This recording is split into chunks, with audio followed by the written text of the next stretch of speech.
ಸದ್ಯಕ್ಕೆ ನಮ್ಮ ಮುಂದೆ ಇರೋದು ನಮ್ಮ ಸದನ ವಿಧಾನ ಮಂಡಲ ಇವತ್ತಿನ ಶುರು ಆಗ್ತಾ ಇದೆ.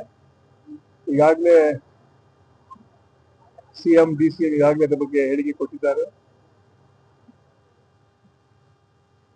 ವರಿಷ್ಠ ತೀರ್ಮಾನನೇ ಹೈಕಮಾಂಡ್ ಏನಾದ್ರು ತೀರ್ಮಾನ ತಗೊಳುತ್ತೆ. ಅದರಿಂದ ಈಗ ಏನು ಮೊನ್ನೆ ಏನು ಹೇಳಿಕೆಗಳು ನಮ್ಮ ಮುಖ್ಯಮಂತ್ರಿಗಳು deputy chief minister breakfast meeting ಆದ ನಂತರ ಏನು ಹೇಳಿಕೆ ಕೊಟ್ಟಿದ್ದಾರೆ ಅದನ್ನ ಡೈಜೆಸ್ಟ್ ಮಾಡ್ಕೊಳ್ಳೋ ಆಗ್ತಾ ಇಲ್ಲ ಬಿಜೆಪಿ ಅವ್ರಿಗೆ.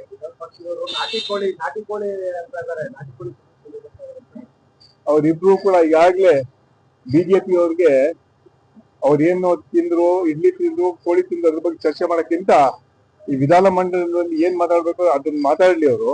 ಅದಕ್ಕೆ ಉತ್ತರ ನಾವು ಕೊಡ್ತೀವಿ. ಕೇಂದ್ರ ಸರ್ಕಾರದಲ್ಲಿ ಬಂದು 12 ವರ್ಷ ಆಯ್ತು ನರೇಂದ್ರ ಮೋದಿ ಸರ್ಕಾರ ಏನ್ ಮಾಡಿದ್ರು ಕರ್ನಾಟಕಕ್ಕೆ, ಏನ್ ಅನ್ಯಾಯ ಮಾಡಿದ್ದಾರೆ ಆ ವಿಚಾರ ಕೂಡ ನಾವು ಹೇಳ್ತೀವಿ. ಏನ್ ನಮ್ಮ ಸರ್ಕಾರಕ್ಕೆ ಜನ ಆಶೀರ್ವಾದ ಮಾಡಿ ಅವಕಾಶ ಮಾಡಿಕೊಟ್ಟಿದ್ದಾರೆ. 2 ವರ್ಷದಲ್ಲಿ ನಮ್ಮ ಎಲ್ಲಾ ಗ್ಯಾರಂಟಿಗಳನ್ನ ಅನುಷ್ಠಾನ ತಂದಿದ್ದೀವಿ. ನುಡಿದಂತೆ ನಡೆದ ಸರ್ಕಾರ ಕಾಂಗ್ರೆಸ್ ಪಕ್ಷ ಸರ್ಕಾರ. ಸರ್ವರಿಗೂ ಸಮಪಾಲು, ಸರ್ವರಿಗೂ ಸಮಬಾಳು ನಮ್ಮ ಸಂಕಲ್ಪ. ತಮ್ಮ ಅಭಿಮಾನಿಗಳು ಸಾಕಷ್ಟು ಸಿಎಂ ಮೊನ್ನೆ ಕೂಡ ಮನವಿ ಮಾಡಿದ್ದಾರೆ ಸರ್, ತಮ್ಮ ಸಚಿವ ಸ್ಥಾನಕ್ಕೆ ಸಚಿವರು ಮಾಡಿ ಅಂತ ತಾವೇನ್ ಹೇಳ್ತಿರ್ತಾರೆ? ಸದ್ಯಕ್ಕೆ ವಿಧಾನ ಮಂಡಲ ನಡೀಲಿ, ಅದು ಮತ್ತೆ ಮುಂದೆ ಹೇಳ್ತೀವಿ. ಈ ಬಾರಿ ಎಲ್ಲ ಕೂಡ ಪಕ್ಷದ ವರಿಷ್ಠ ತೀರ್ಮಾನ ತಗೊಳ್ತಾರೆ.